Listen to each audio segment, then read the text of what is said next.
Good day, students. Have you ever tried reading a research paper and thought, why does this sound so serious? Or why can't the writer just say it simply? You open the page and suddenly you see words like variables, participants, data, analysis, and you're like, ma'am, sir, is this English or alien language? Well, don't worry. Today, I will show you why research sounds different, why writers choose special words, and how to understand them easily. By the end of this lesson, you will learn how to analyze discipline specific words, voice in research, technical terms in research, conceptual definition, operational definition, and expanded definition of words. And guess what? We will use one simple research example the whole time, so no confusion. So sit back, relax, and let's unlock the language of research together. Before we start, let me introduce our uniform text example. We will keep coming back to this, so listen carefully. Sample research topic: the effect of sleep duration on the academic performance of grade 8 students. Sample sentence from the research: this study examines the effect of sleep duration on the academic performance of grade 8 students by analyzing their average hours of sleep and quarterly grades. Simple, right? No big scary words, just clear ideas. Now, let's analyze how research language works. First, discipline-specific words. Discipline-specific words are words that are commonly used in a specific field of study. Since we are reading research, the discipline here is academic research. These words may sound formal, but they help researchers communicate clearly. From our sample sentence, the discipline-specific words include study, examines, effect, academic performance, and analyzing. These words are not usually used in casual conversation. You do not say, I examine the effect of my sleep on my mood. You simply say, I was sleepy today. But in research, writers need to sound clear, objective, and professional. Now, how do we analyze discipline-specific words? Ask yourself, is this word commonly used in research or academics? Does it sound formal rather than conversational? And does it help explain data, results, or findings? If yes, then it is a discipline-specific word. Next, voice in research. Voice refers to how the writer sounds in the text. In research, the voice is usually formal, objective, serious, and neutral. This means the writer avoids emotions and personal opinions. Look at this example again. This study examines the effect of sleep duration on the academic performance of grade 8 students. Notice that there is no I think, no I feel, no emotions. The focus is on the study, not the writer.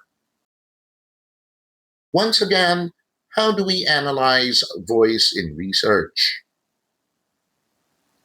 Ask yourself, is the writer sharing feelings or facts?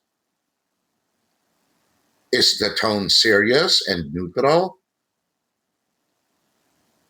Does it sound professional? If the answer is yes, then the voice is formal and academic, which is correct for research. Then, technical terms in research. Technical terms are words with specific meanings used in research and science. These words may be familiar, but in research, they have precise meanings. Technical terms in our research include sleep duration, academic performance, participants, data, and analysis. For example, sleep duration does not just mean sleep.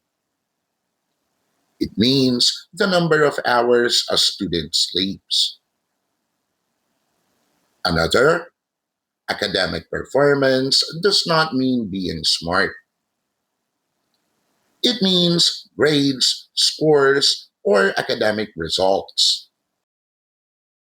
Now, how do we analyze technical terms in research? Again, ask yourself,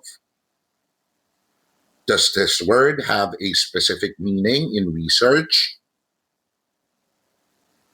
Would the meaning change in everyday conversation? And does the research define or explain it? If yes, then it is a technical term in research. Moving forward, conceptual definition.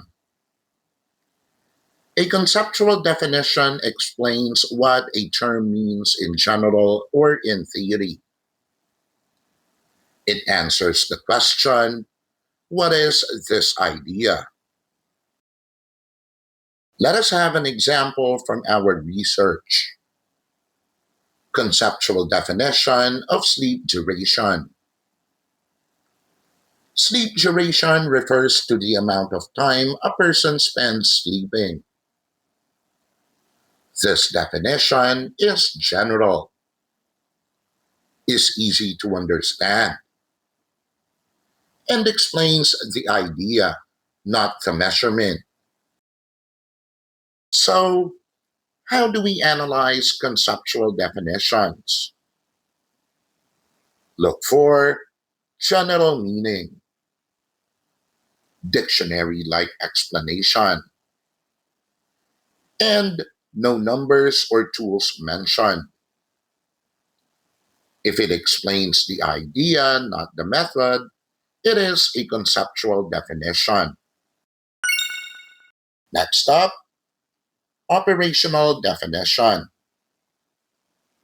An operational definition explains how a term is measured or observed in a study. It answers the question, how is this measured in the research?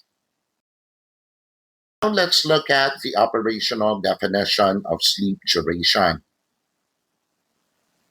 Sleep duration is measured by the average number of hours a student sleeps per night as reported in a survey. Notice it includes how. It includes tools, the survey, and it includes measurement. Again, how do we analyze operational definitions? Ask yourself, does it explain how the data is collected? And are numbers, tools, or procedures mentioned? If yes, then it is an operational definition.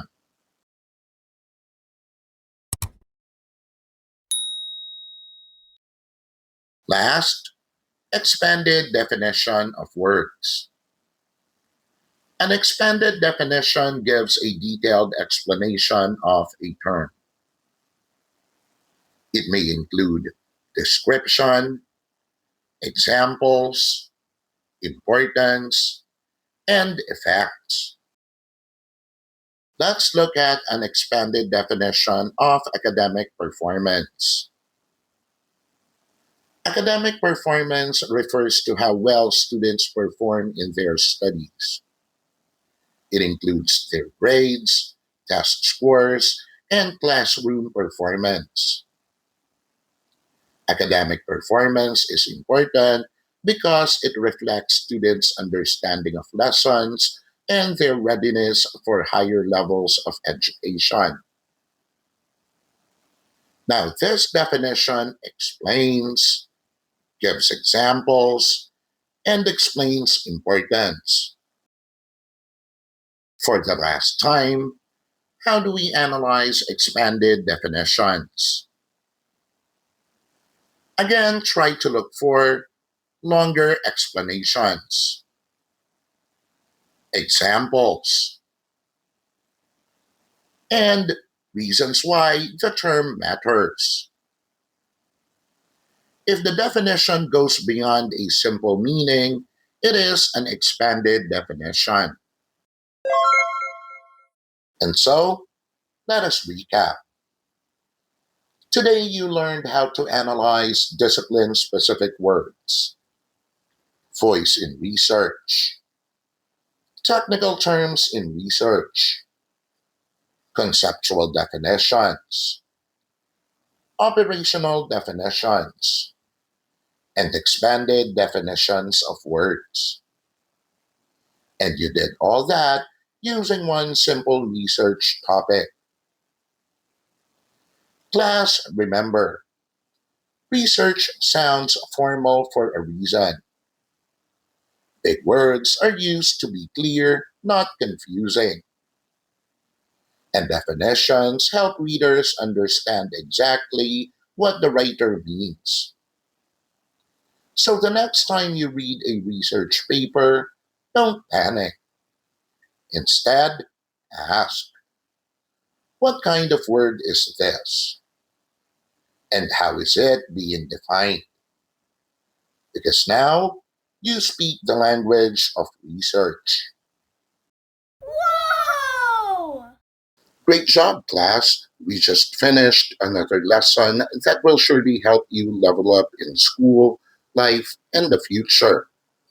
Do not forget to watch the other lesson videos on this channel. Para every lesson, ikaw ang bida. See you next time.